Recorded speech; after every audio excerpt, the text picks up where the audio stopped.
Been with the Akron Fire Department for 19 years as a firefighter paramedic. We're up to about 140 calls a day on average, 53,000 runs last year. A lot of patients with seizures, fall victims, car accidents, house fires. We work 24 hours on and 48 hours off. This was Friday the 13th of all days, for the first time in a long time. Started out on the fire truck at 7:30 at night. The person that came in on overtime was not a paramedic, so I had to switch from the fire truck to the ambulance. The partner that I was with on the ambulance, he had just gotten transferred to our station. It was my first time ever working with him. About 3:30 in the morning, we left the ambulance bay at Akron City Hospital.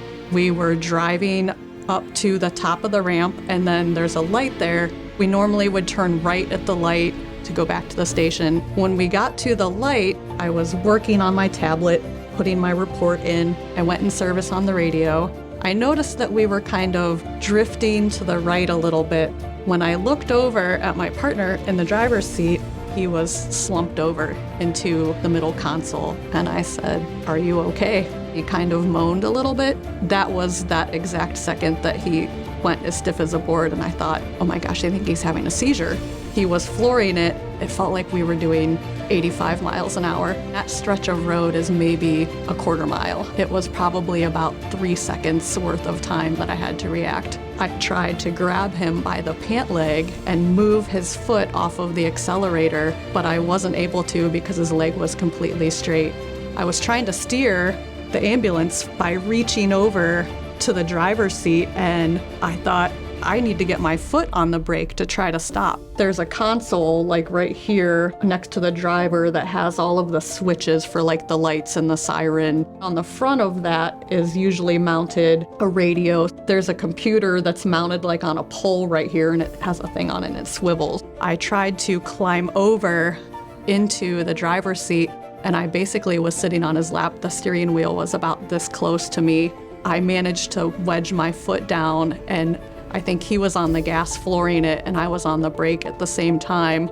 We took out a couple telephone poles on my side of the ambulance, but they didn't come through like the hood. I took out the passenger side mirror and then hit the patient compartment.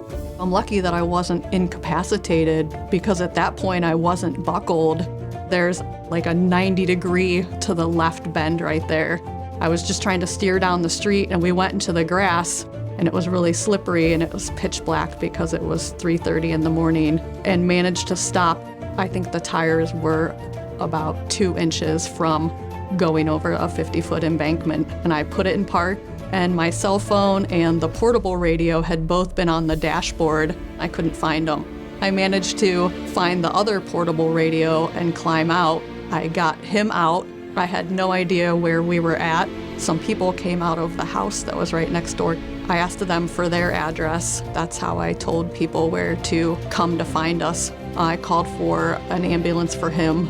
My partner's good. He's back to work. He came back to work not too long after that happened. The ambulance ended up being about $28,000 worth of damage to the box. I shook for probably 4 days after that. My only injury that I have a scar right here. I had one cut right there. Usually when we get there, it's after the fact, after the emergency has happened.